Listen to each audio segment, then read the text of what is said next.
Viewers and subscribers, welcome back to Beating the Press podcast. I am your host, Rafa. Now, coming up in this evening's podcast, we're going to be looking at the results in the first weekend of the EPL. Already, we have some big results, upsets, and some very interesting games. Now, of course, joining me this evening to talk some EPL football, we have returning to the podcast, Christoph. Good to be back, viewers. Yes, Christoph, the first week of EPL action is behind us. And of course, we made our predictions in the preview. Let's take our first look. The big game that has everyone talking, Christoph, that was the Arsenal Manchester United showdown. Arsenal coming away 1-0 winners. You call that game, Christoph, 2-0, I think. 2-0, I believe. I called it 2-1 in favor of Arsenal. So while we got the results correct, we didn't get the exact score. But going forward, Christoph, we're going to be keeping a tally of these predictions we made, and then we're going to take a look back at the actual result, and keep our table, be crowned the king of the week, so to speak, if you get more correct results than me, or if I get more correct results than you. But for this one, we both got the right result, but not exactly the exact score.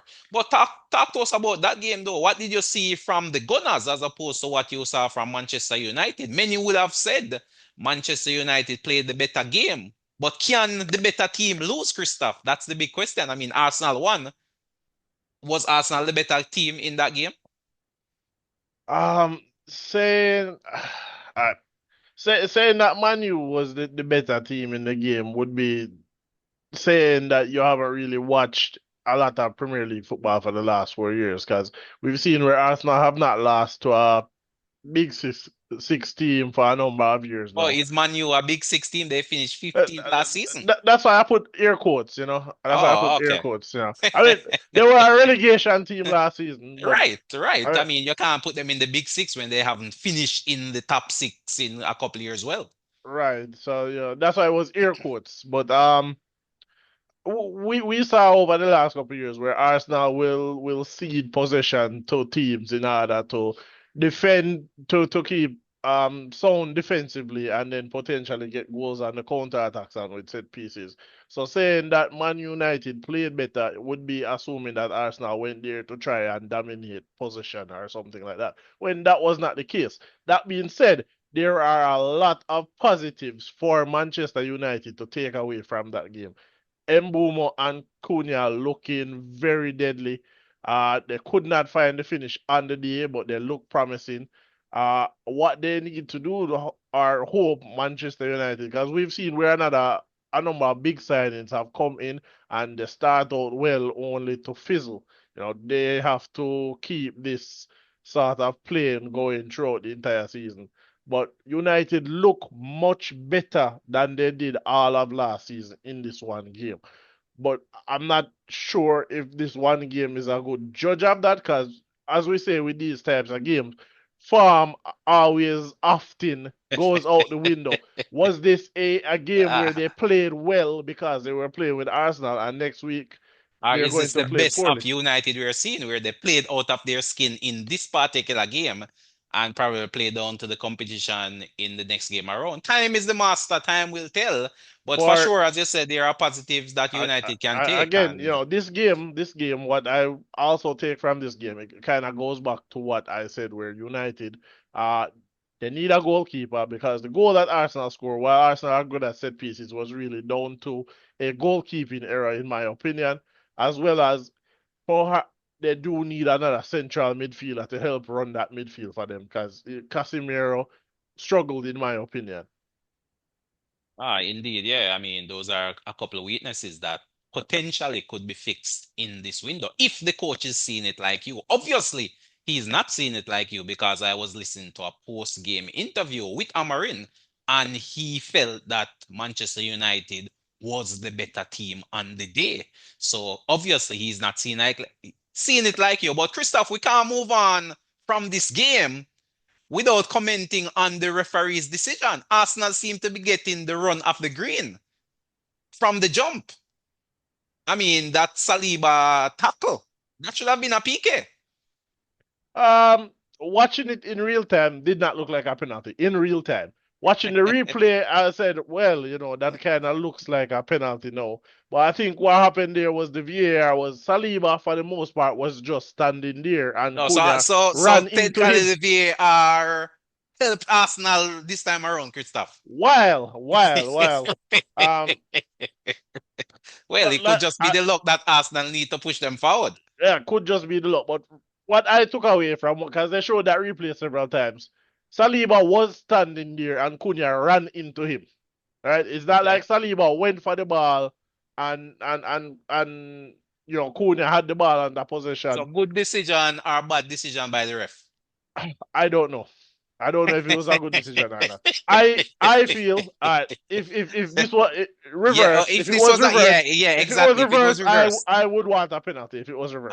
Okay, okay. That's what we want to hear. Um, That's what we want to hear However, because you've been however, on the refs. I feel like Cunha made a poor decision there in trying to win the penalty. I feel if he had gone and tried to, perhaps toe poke the ball, it would have been a goal. But Uh, they tried to get win penalties for whatever reason.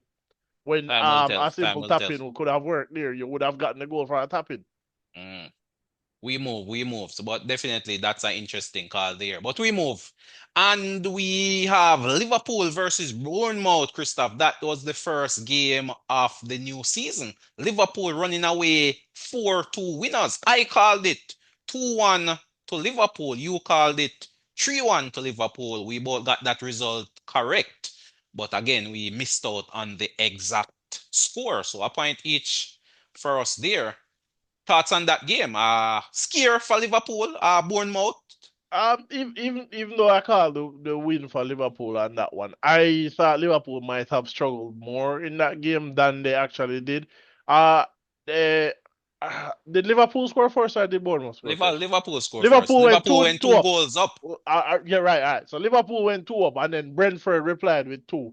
And Yeah, I Bournemouth thought, came back with two. right, yeah, Bournemouth. I thought Bournemouth was settling for the draw, and that is what ultimately led to Liverpool scoring that additional two. Liverpool scored the third one, which was what Salah, Chiesa. Chiesa came off the bench, scored the third, and then Bournemouth scrambled to try and get back a goal, resulting in them getting caught on the counter attack. Right, If right, they right. had not tried to settle for a draw in that game, they could have potentially won or actually gotten the draw. But the choice to settle and defend out the remainder of the game cost them dearly on that one. Well, I mean, yeah, yeah, superior quality at the end of the day, I would say. Semenyo had a fantastic game for Bournemouth. Really good goal, that second goal, on the Right. counter. I thought once Bournemouth second half Bournemouth played really well. It's Semenyo excellent. If they did not try and settle for a draw, they could have potentially used the momentum to go on and get a third and win that game. We don't know if Liverpool would have responded if they had gotten a third, but they tried to settle and ultimately it Yeah, cost I them, in my mean, opinion. again, as I said, to me, it was just superior quality coming to the fore. Liverpool could bring quality players off the bench. It's the first game of the season, tired legs. Players are not necessarily operating at full fitness where they can do a maximum 90 minutes. And, superior talent coming off the bench. Quality goal as well. Very good technique there by Chiesa to bury that one. That was really the goal. The Salah goal was, to me, was just like a cherry on top of the cake, really. Right.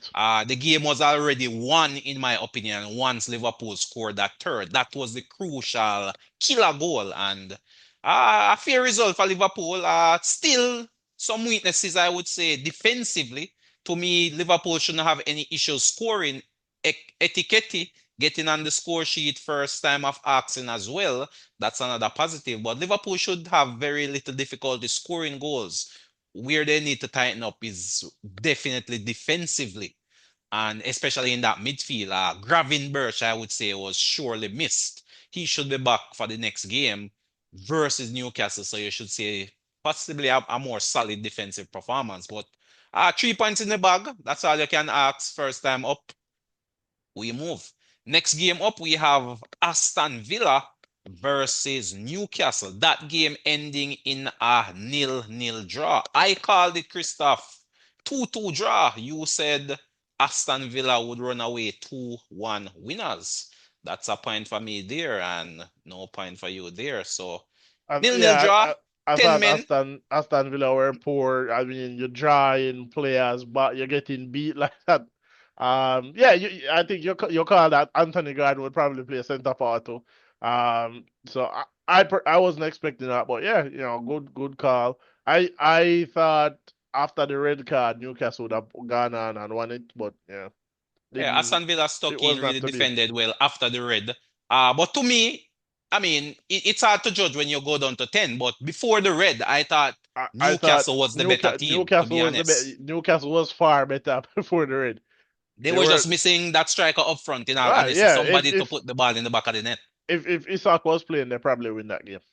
I agree, but you can't dwell on that at the end of the day. Football is there to be played. If Isaac doesn't want to play, my suggestion, sell him, get in a replacement. Life goes on. If you No can one sell him, player should be cause bigger than the club. A player can't be holding the club hostage. if you can sell him, cause they want what 120, You 150 can. It's million. just a case of meeting the right valuation, not going overboard with the price. But Well, definitely, I it's mean, the the value the possibility is here. But to me, Isak is at his highest value currently. If you fail to sell him in this window, the price you'll be getting anytime you decide to sell him would be a lower price than you would be getting now. To if me, he is at his highest value currently. if I was Newcastle, I would be looking to ship him to Saudi. Well, it's not a case of one. Remember, when a transfer, it's both the player as well as the club. So Right, but Newcastle may want to move him to the Saudi. player The the player player might not want to move to the Saudi. player So you're has at a already deadlock. yeah, not necessarily. The player Yeah, has I mean, the Liverpool is player the team that he wants to play for. So it's up to Liverpool to go in with a no, quality bid. does he want to play for Liverpool because he wants to play Yes. for Yeah, Liverpool, man. or He does he wants to want to play for play Liverpool. for That is a Liverpool must. because there's a greater salary No, being man. offered? When you're signing a player, the first thing you do is to through whatever channel, whether back channels, through an agent, whoever, you ensure that you agree terms with the player.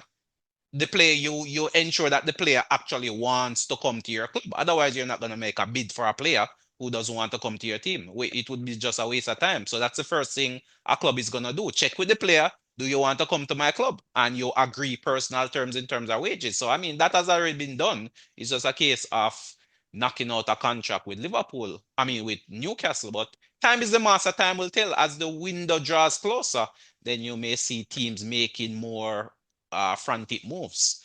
But it is what it is.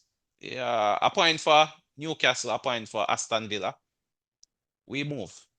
We then had Brighton versus Fulham. That game ending in a 1-1. We both got that call, Christoph, incorrect. I called it 2-1 for Brighton. You called it 2-0 for Brighton, and that game ending in a draw. Brighton played well, but definitely Fulham kept going until the end and eventually found an equalizer. And to me, that has been Brighton's issue. They seem not to be able to keep clean sheets. So while they will score, they always will give you that opportunity to get back one, get back two. That is their Achilles heel. That defensive unit just seem not to be able to keep the ball out of the back of the net. But I would say it was a fair result. Fulham could call themselves somewhat lucky, but overall, I didn't think Brighton displayed enough to really blow away this Fulham team. And these two teams should be safe. Looking at them in the first game, finish somewhere around mid-table. I don't think they will be caught in a relegation battle. But definitely, two teams who probably need to make some moves in the transfer window before it closes, Well, I Christoph. mean, I don't think Brighton right now. I don't think Brighton will potentially be caught up in a relegation battle. Fulham, I would say I can't really tell right now. For majority of the game though, Brighton created more chances, created better chances. You could But just just say couldn't find that second goal to really they kill the just game could not. off. Right, they could not find that second goal because there are a number of chances. Keeper spilling the ball and then saving Right. it on the line. So um, they could have won, and maybe they need to shop for some defenders in the future. Yes, I'm not sure.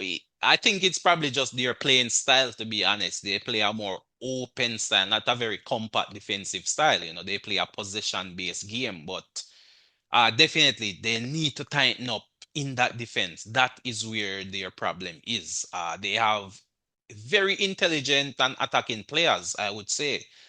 Quite a good group of attackers. Welbeck, Minte, Mitoma. Uh, uh, there's another Rutter. They have a excellent 3, 4, 5 attacking players. Brilliant. But defensively, I'm not sure what's going on, but interesting times ahead. They should be safe, but their results are going to be quite indifferent, I think, all season long. They could win, lose, or draw just about any game. A very unpredictable team, to be honest. Right. Fulham, probably a little better defensively, but again, with the possible lack of uh, quality in their ranks, that could possibly caught up to them the further you go on in the season. But we'll definitely see how it goes. But point shared in this one, I thought this was a fair result. Then we have Spurs versus Burnley. Spurs versus Burnley. That one ending 3 goals to nil. I call that one 1-0 to Spurs, getting that result in terms of a win. You call that one, Christopher, 1-1 draw. Plus, you had some serious criticism of the man that scored a brace and possibly a Ballon d'Or nominee in the A Ballon first d'Or, game what? week of the season. A Puskas nominee, I should say. Puskas, No. you saw that goal from Richarlison, your Oh favorite yeah. Brazilian striker. That's the second goal I thought was brilliant. First goal That's I what I'm thought saying. A was possible was lucky. Puskas.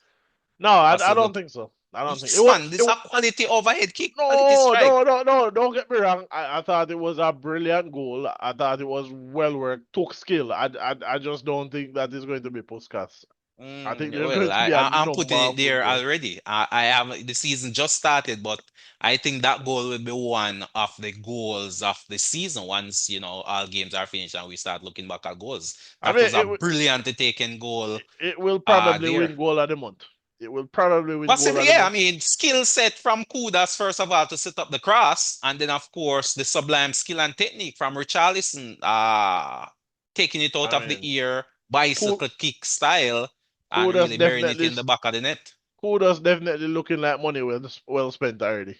Well, I mean, early days, Christoph, I mean, it's just one game. You can't draw too much Ah, conclusion no, from I just don't one draw game. too much conclusion, but it's 2 games. He did very well against PSG. Granted, a poor PSG team. He got 2 assists in Well, this game as well. you could say this is one of the potential relegation candidates. Yeah, this is a Burnley. relegation candidate, so I don't His read too much performance into versus it. Man City, who is next up, should give you a better indication.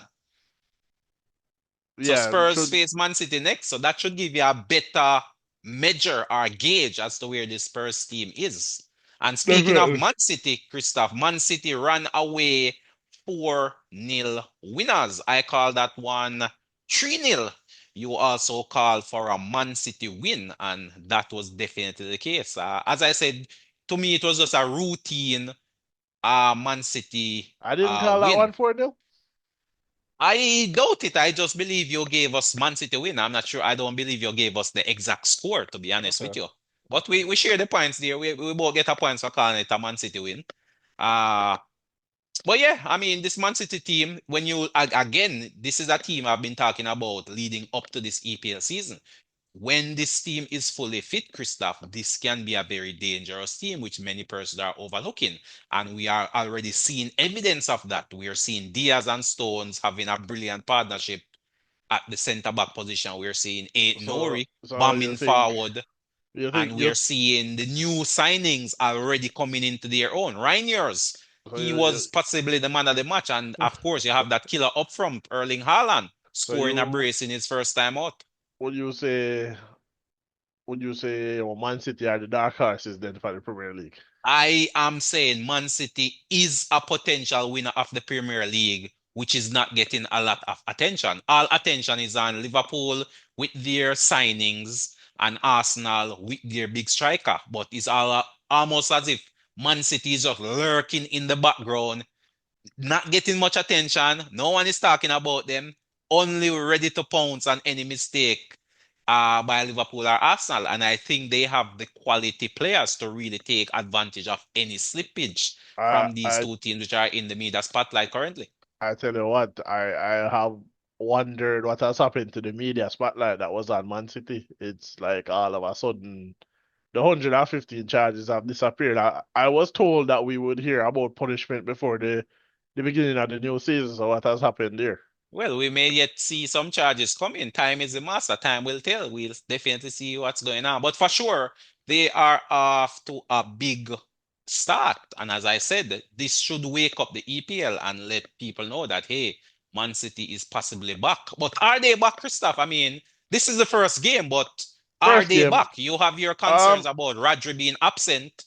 I thought they did well enough without him, but are they back? I I mean, first game, probably hard to draw any first game conclusions. hard to draw any conclusion. I think we could probably get a better read against Tottenham when they play Tottenham next week, Right? and then they play Arsenal the following week. Attacking wise, they do look good, right? But they haven't had a defensive test as yet, so we can't say about that. But attacking wise, they look very Too good. early They to look say. right. The attack looks good. The attack looks better than it was at the Club World Cup. Too early to say about the defense, but also Wolves is was not great last season. They But were yeah, and in that some of the new relegation. players are still gelling in as well. I mean, Cherky, for example, he came off the bench to score a goal.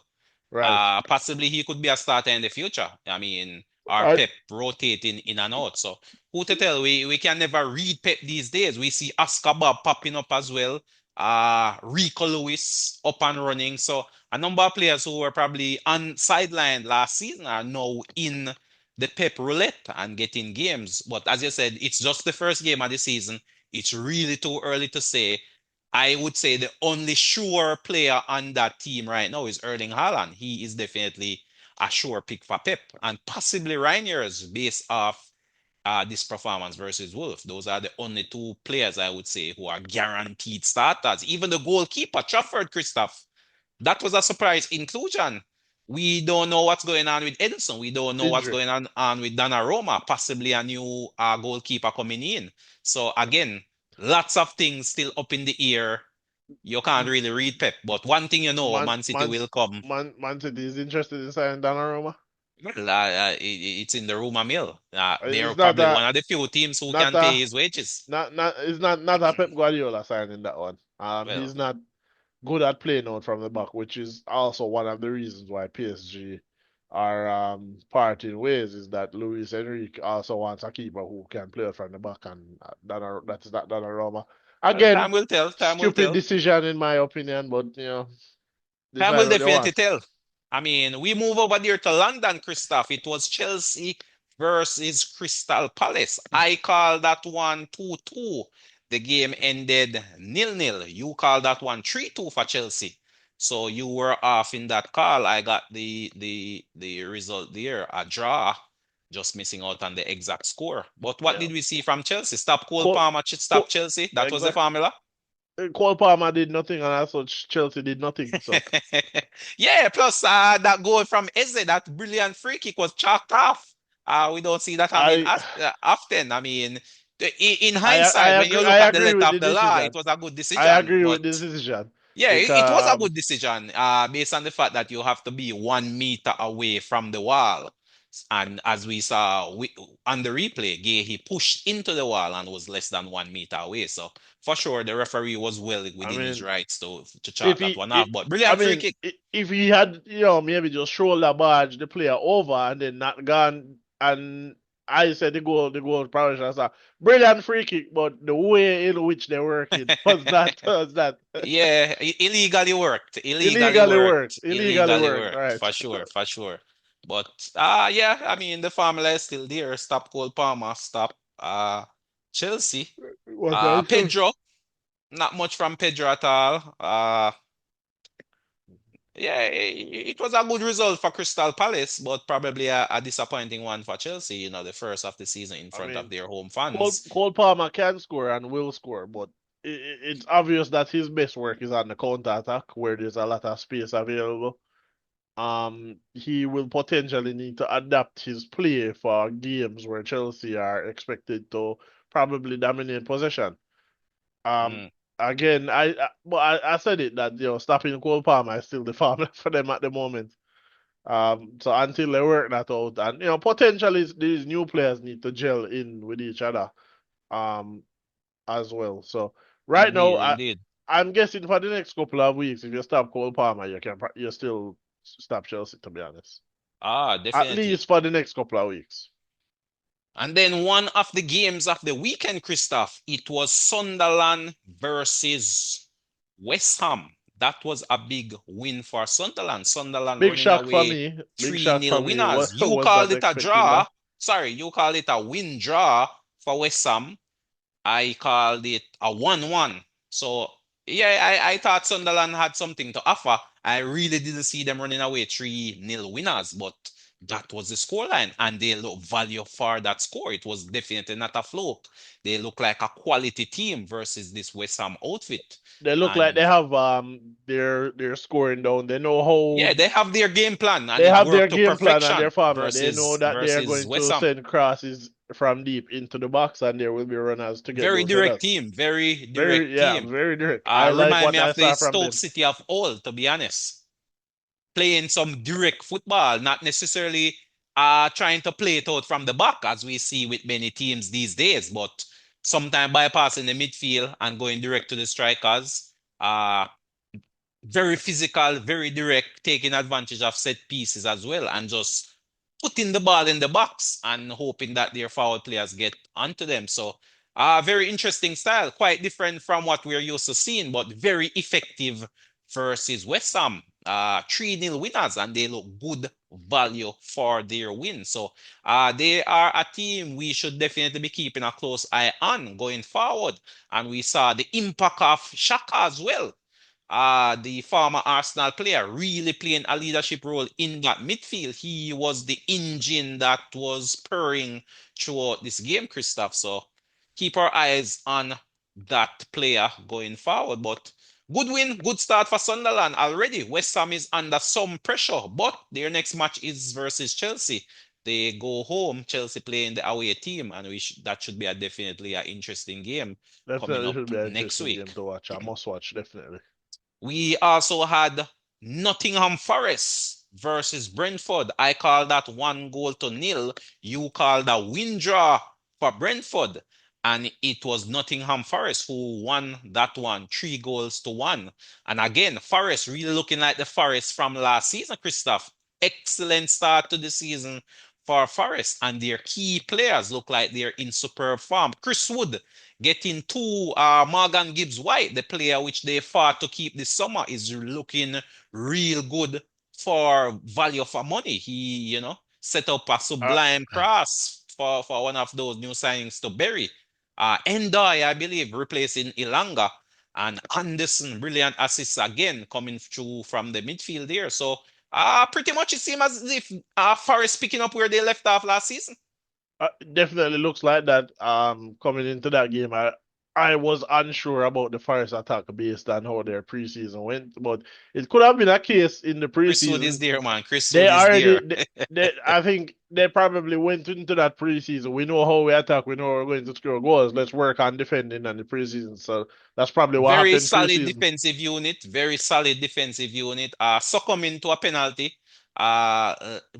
Midway, you could say, late in that game. You know, breaking the clean sheet. But other than that penalty, they were a solid unit. And Brentford really struggling up front, especially in the first half. They were 3-0 down at the half, Christoph, and that game was won by Forest in the first half. Really blew Brentford away, and Brentford definitely have to pick it up going forward for sure. Otherwise, they'll be drawn into a relegation battle. So, definitely have to do some introspection going forward. They cannot continue with this sort of play, really.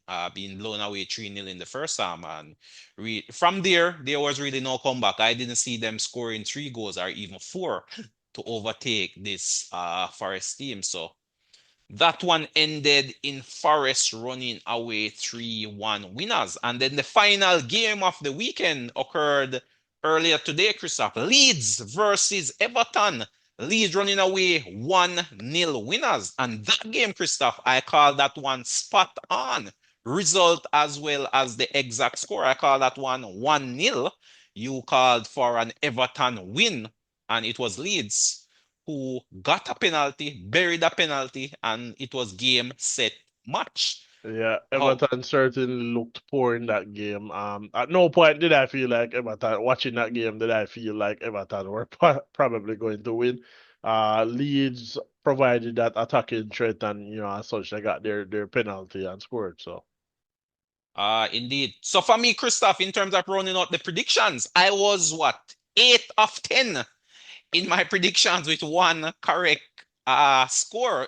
If we give 1 point for the result, that would have been seven, and then three for the exact score in that Leeds Everton game. I would have ended the weekend on 10 points. You, on the other hand, you only got three of the results correct, giving you 3 points. So it's a walkover this weekend, Christoph. It's a walkover. Crown me king for this weekend. 10 points on the board. 8 of 10 of those games were correctly called. But there's always next week for you to get it right. yep. I mean, it's the first game of the season. Oftentimes, these games are rather unpredictable, first off the bat. But for sure, things might get easier. But then again, this is the EPL. Any card can play on any given weekend. But overall, Christoph, what did we see from this opening weekend of football in the EPL? What did you see? What was the key takeaway or some of the key takeaways for you? Not sure if it's opening week, if it's because it's opening week or what, but there was a lot of attacking football on display this weekend. We didn't really see anybody, sitting back for games and, trying to hold out draws or whatever. Aside from the Liverpool Bournemouth game, or I mean, it even that game, I don't think even that Bournemouth game, was really playing a low block of such. no, They were no, no, always a threat on the counter. no, they weren't playing like a low block, but again, the first half and the second half until they made it 2-2, they were playing good attacking football, but then they decided to sit on the draw for whatever reason. But otherwise, there was a lot of good attacking football. Even teams were losing and they were still trying to attack and win, which is pretty good. Um, some controversies already in the first week with the VAR. Not looking good going forward for Oh, them. yes. Even in that Liverpool game, Christoph, that handball call, which was not Oh, called, should have been it should have been at least a card. Should have been at least a should have been card. a red card because he was denying a clear goal scoring opportunity. He was the last man. No, half line is not a clear goal scoring opportunity. Offline with no one else to stop him. It was Yeah, technically but one on one with the keeper. no, it's not a red for me. But if Well, we it pause wasn't that, even a wait, call. if we It pause was on not that, even a call. if we pause on that for a second, right? If that was not given as even a call. That's I what I'm need to saying. know why Arsenal got red card for that last season. If that wasn't a call. It should have been a red card, But a handball. Clearly, the player moved his arm towards the ball. So, there definitely should have been two ah, red cards that yeah, game, in my that was opinion. definitely a missed call by VAR, I would say. There was another miscarry by VAR, which seems to be something that Liverpool gets away with, and in particular Van Dijk seems to get away with it every week. I Well, I don't understand how Van Dijk can be choking people and throwing them to the ground and there's I no didn't card. see that. I didn't see that, to be Oh yeah, honest. man. I You didn't. didn't see it. Every week, Van Dijk chokes people, throws them to the ground. No card, no foul, nothing. So Interesting, I interesting. I would But like to any know other what is takeaways, happening though? there. I mean, apart from attacking football, a few erroneous decisions you could say by the referees. It's expected these days, but I would Well, say still less than if we VAR wasn't part of the mixture. we can say at least one team that has been promoted does look dangerous and looks potentially to stay up. Yes, Sunderland does look dangerous while Burnley looks toothless. It's almost like two contrasting versions. So Sunderland look as if they are definitely in for the fight. Burnley, to me, look like one of the relegation candidate from this first game. And Leeds look as if they're not gonna go down without a fight either, to be honest. Leeds look as if they will go tooth to tooth with teams around them. So Leeds is definitely a team to keep an eye on. And Burnley, they definitely need some attacking signings. If they don't make any signings in this window, then it's gonna be early curtains for Burnley, to be honest. They were one of the better defensive teams in the championship, but this is the EPL. You have to be a threat on the counter. You have to show some attacking threat in order to get results. And of the three teams, it was Burnley who showed the least amount of attacking threat. Obviously, Sunderland, who got that big result, 3 goals to nil, which should be a shot of adrenaline, a shot of confidence in those players, Christoph. They should be looking to be rearing to go come their Well, next game. I would say technically Burnley faced the strongest opposition, but I mean, t technically Tottenham was in the relegation zone last season, so Well, I mean, Tottenham have definitely made some they've signings, and they definitely seem as made if the some signings are coming signings. good They already. look Who they does, look which you mentioned, invigorated. Kudos. New manager, so potentially a new right? manager New bounce as manager well. bounce as well, definitely. And coming off that confidence boosting loss from PSG as well. You could say they took that into the game. In fact, when I was calling that game, in the back of my mind, I thought that was an away game for Spurs, only to realize that that game was actually being Spurs played at Spurs home. So even though I call it a win, in the back of my mind, I was thinking that it was an away fixture, to be honest. I Right. gave them the pip for 1-0, but if I knew it was at home, I would have probably gone 2 or 3-0, which was what the results was at the end of the day. But yeah, some good football. Some good football, but that's all the time we have, Christoph. We have quickly run out of time. Viewers and subscribers, again, thanks again for your support. Please continue to like, share, and if you haven't hit that subscription bell as yet, hit that subscription bell. Help us to grow, help us to get us over the mark of 500 subscribers by the end of the year. But viewers and subscribers, tune in to us again Thursday when we preview week 2 of the EPL. But until next time, this is Rafa signing off.